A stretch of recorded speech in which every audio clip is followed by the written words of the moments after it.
안녕하세요. 소박한 대강부 인사드립니다. 오늘 내용은 국내 주식시장 주가지수에 관련된 것이고요.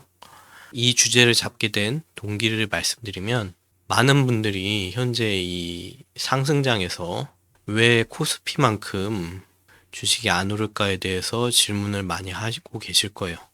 코스피 지수만큼이라는 표현을 썼다면 이 지수의 특성이 뭔지를 알아야 이 지수를 따라갈 수 있을지 아닐지를 판단할 수 있는 거죠. 그래서 국내 주식시장과 관련된 몇몇 지수들 그리고 설정을 바꿔서 커스텀 지수들을 몇 가지 더 살펴보려고 해요. 그 전에 이제 사전 지식을 좀 얘기를 드리자면 주가 지수를 계산하는 가장 흔한 방법은 시총 합산 주가 지수고요. 이게 계산식이 무척 간단하거든요. 이 지수를 계산을 시작한 날에 시총합계를 분모로 하고요. 그 다음에 계산 시점에 시총합계를 분자로 해서 그 비를 계산한 다음에 100을 곱하면 되는 거죠. 그러니까 100을 곱하는 이유는 계산 시작일에 지수를 100으로 놓기 때문이에요. 이렇게 간단하게 시총 합계만으로 계산한다는 거죠. 그래서 시총이 큰 종목일수록 지수의 비중이 크겠죠. 그래서 시총 과중 지수라고도 불리고 캐피털 웨이티드 인덱스 뭐 이런 식으로 이제 표현이 되는 거죠. 근데 이 주가 지수 산정 방식의 특징이 있다면 종목 간의 내부 거래만으로는 지수의 변경이 없다는 거예요. 왜냐하면 시총의 합산에 변경이 없으니까. 어떤 종목에서 다른 종목으로 자금이 이동했더라도 결과적으로 시총 합계의 변화가 없기 때문에 주가 지수의 변화가 없다라는 거예요. 이 주가 지수가 변하려면 외부 자금이 유입되거나 유출되어야만 지수가 상승하거나 하락하는 거죠. 잘 쓰진 않지만 그래도 두 번째 방식이 있다면 균등평균 주가지수가 있어요. 그래서 균등평균 주가지수의 계산식을 보면 계산 시작일을 기준으로 종목을 1만큼 보유한다고 할 때 종목의 평균 가격이 있겠죠. 그 다음에 계산을 하려는 시점에서 변경된 종목의 평균 가격이 있겠죠. 두 평균 가격의 비율에 100을 곱한 거죠. 이런 균등 평균 주가 지수의 특징은 시총과 무관하게 종목당 균등한 비중으로 배정이 돼요. 이게 소형주든 대형주든 지수에 미치는 영향은 같다는 거죠. 그렇기 때문에 동일 가중 지수라고 불리는 거죠. 그래서 Equal Weighted Index라고 한다라는 거고요. 앞선 시총 합산 주가 지수랑 다르게 균등 평균 주가 지수는 종목 간 내부 거래, 외부 자금 유출입에 둘 다 지수 변경이 된다는 거 참고하시고요. 근데 여기서 한 가지 더 참고하셔야 될 게 시총이 큰 종목이면 큰 종목일수록 해당 종목의 가격 변동폭은 작다는 거예요. 대형주에 대해서는 상대적으로 가격 변동이 작고 그다음에 소형주에 대해서는 상대적으로 가격 변동이 크다는 거를 우리는 경험적으로 알고 있죠. 그 얘기를 하는 거예요. 그래서 종목의 가격 변동은 소형주에는 영향이 크고 대형주에는 영향이 작다라는 거예요. 이렇게 해서 두 가지 주가 지수 계산 방식에 대해서 얘기 드린 거고요. 그래서 오른쪽에 제가 예시를 들어놨거든요. 우선 대형주가 있고 바닥이 너비가 넓죠. 이게 무슨 얘기냐면 이 대형주에다가 돈을 들이부으면 상대적으로 가격이 조금 변한다는 거죠. 그 다음에 소형주가 있고 바닥의 너비가 좁죠. 한 칸으로. 그래서 이게 무슨 의미냐면 내가 여기다 자금을 들이부으면 대형주에 비해서 상대적으로 가격이 많이 변한다는 거예요.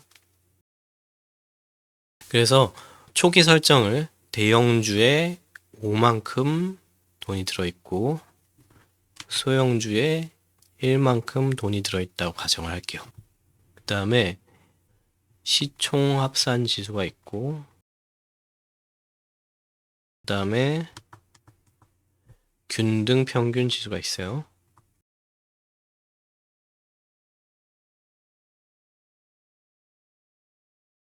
기준 주가가 1이라고 가정을 하죠.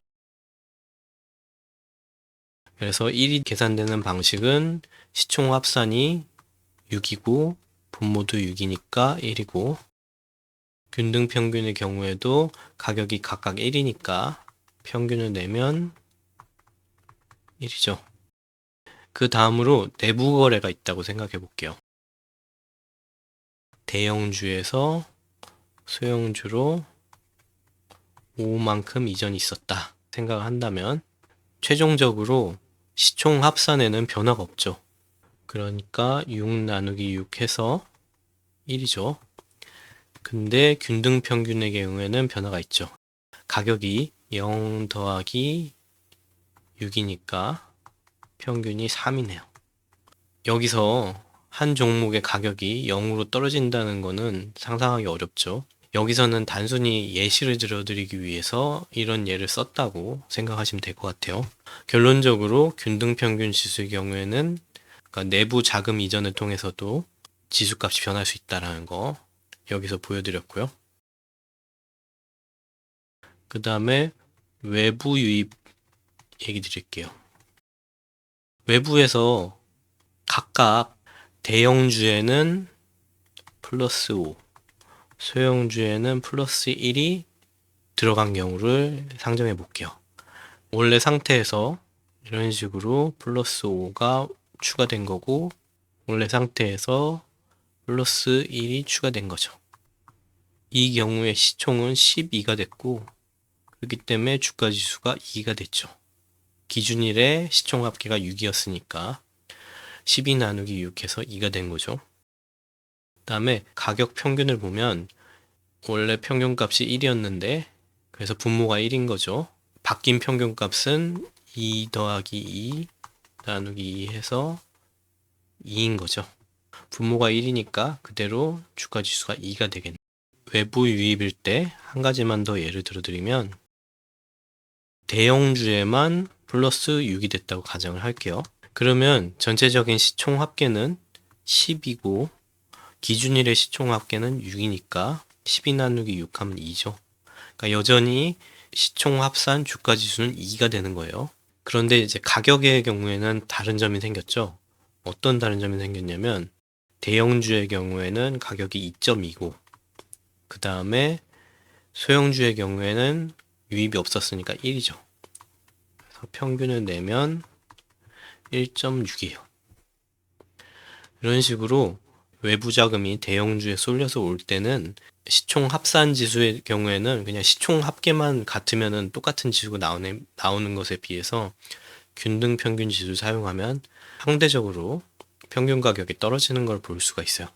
제가 보여드릴 현재 상황이 이런 상황에 가깝다는 거예요. 시총 합산 지수는 들어온 자금의 유입에 비례해서 오르는데, 근데 균등 평균 지수는 상대적으로 그만큼 못 오르는 상황을 설명하고 싶은 거죠.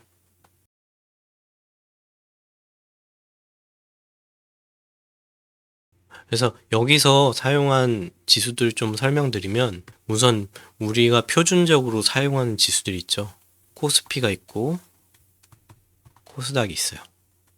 코스피의 특징이 뭐냐면 좀 우스운 얘기지만 코스피 종목만 포함한다는 거예요. 유가증권시장 종목만 포함한다는 거죠. 코스닥 지수에 특이한 사항이 있다면 코스닥에서 거래되는 종목만 포함된다는 거예요.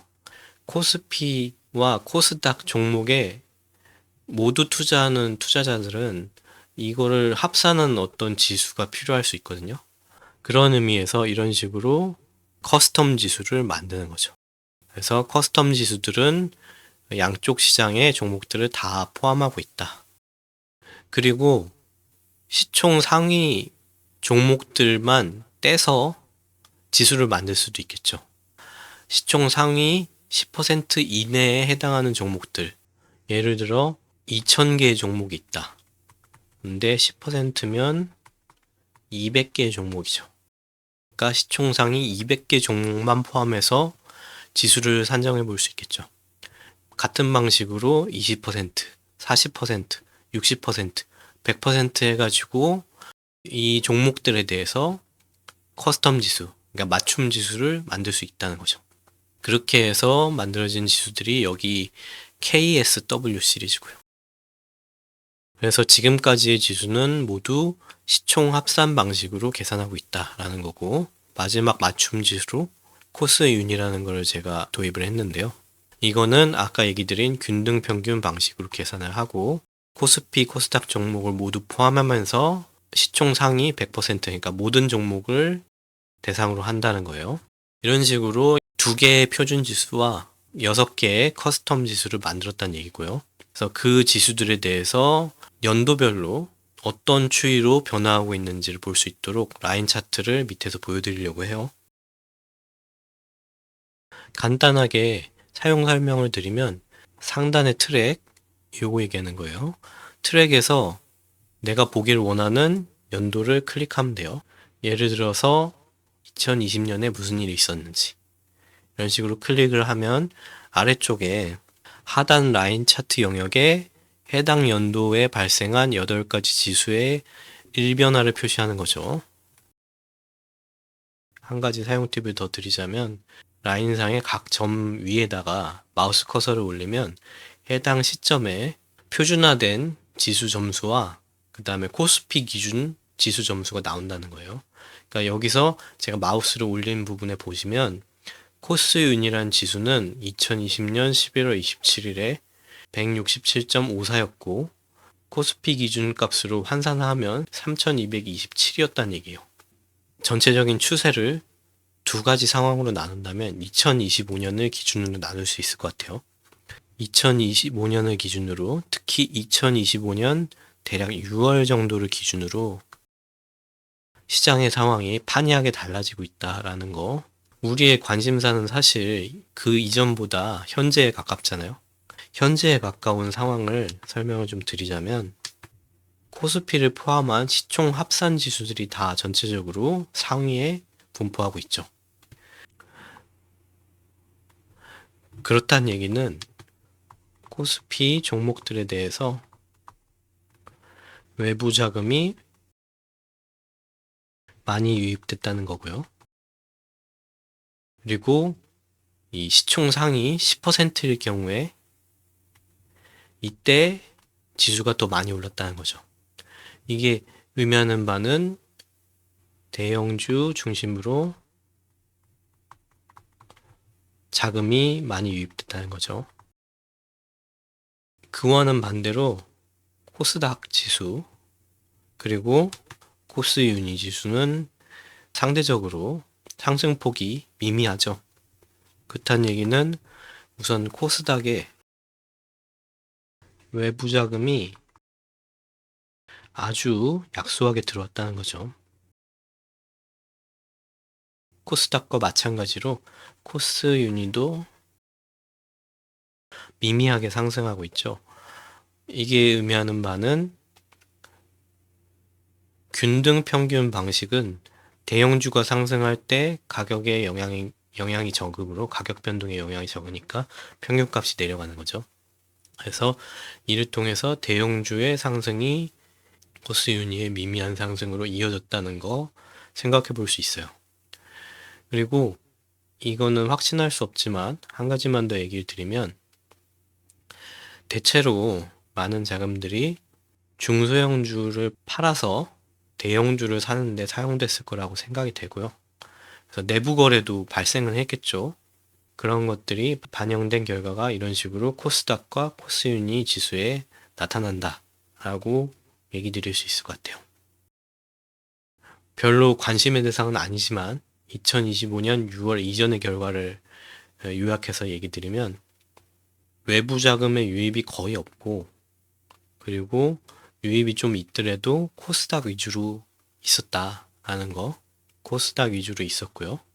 그 다음에 코스 유니 지수가 항상 대체로 높은 형태로 나타냈다는 거는 뭐냐면 그때는 중소형주 위주로 거래가 이루어졌다라는 거를 얘기 드릴 수 있을 것 같아요.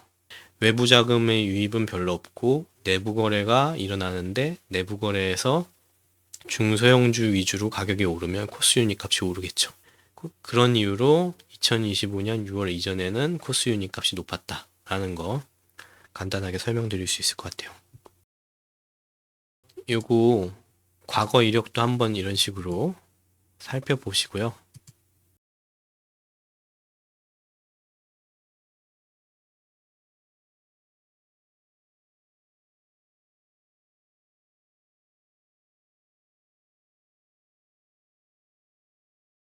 그래서 아까 얘기 드린 내용을 여기 써놓은 거고요. 2025년 6월 기준으로 시장의 상황이 많이 바뀌었다는 거. 그래서 현재는 대형주 위주로 시장을 견인하고 있고, 그렇기 때문에 코스피를 기준으로 한 시총 합산 지수가 전체적으로 강세다라는 거. 현재를 기준으로 개인적인 의견을 좀 말씀드리면 2025년 사업보고서 공시 전까지는 소수의 대형주가 시장을 견인할 것으로 보여요.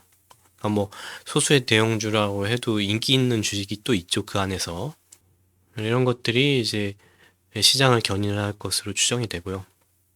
2025년 사업보고서의 제출기한은 언제까지냐 하면 제출기한은 2026년 3월 31일까지예요.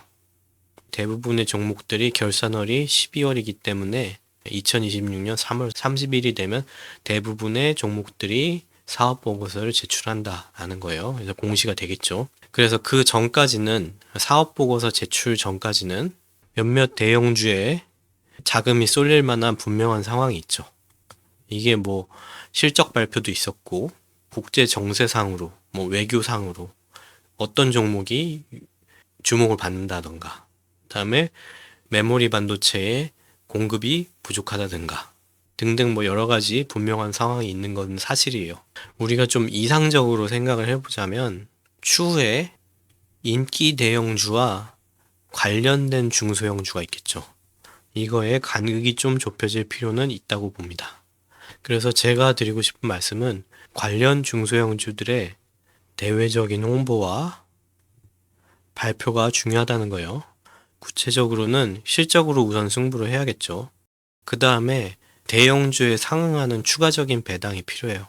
중소형주들이 우리는 어렵다는 이유로 자꾸 배당을 꺼리는 경향이 있는데 이럴 때일수록 이제 일종의 어필이 필요한 거죠. 우리도 충분히 매력적이다라는 어필이 필요하고 그렇기 때문에 실적과 배당을 강조해서 외부 자금도 유입하고 그 다음에 내부적으로 대형주의 자금도 이전받는 형태로 진행을 되는 게 좋겠다라는 거고요. 제가 말씀드린 이런 이상적인 상황, 이 간극이 좁혀지는 상황을 방해하는 요소들이 있어요.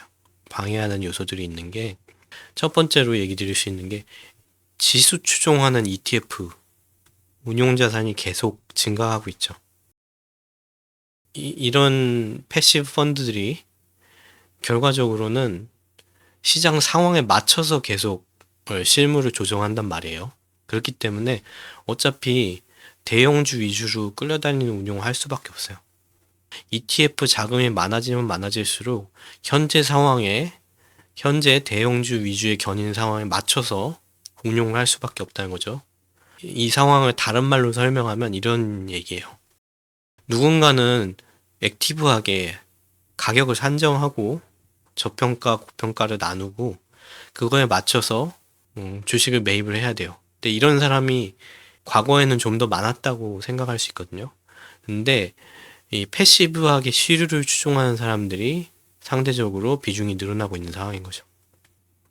이렇게 액티브한 운용보다는 패시브한 운용이 늘어나는 상황에서 대형주와 중소형주 간의 간극이 좁혀지기는 좀 어려울 것이다 라는 또 전망을 해볼 수 있는 거죠.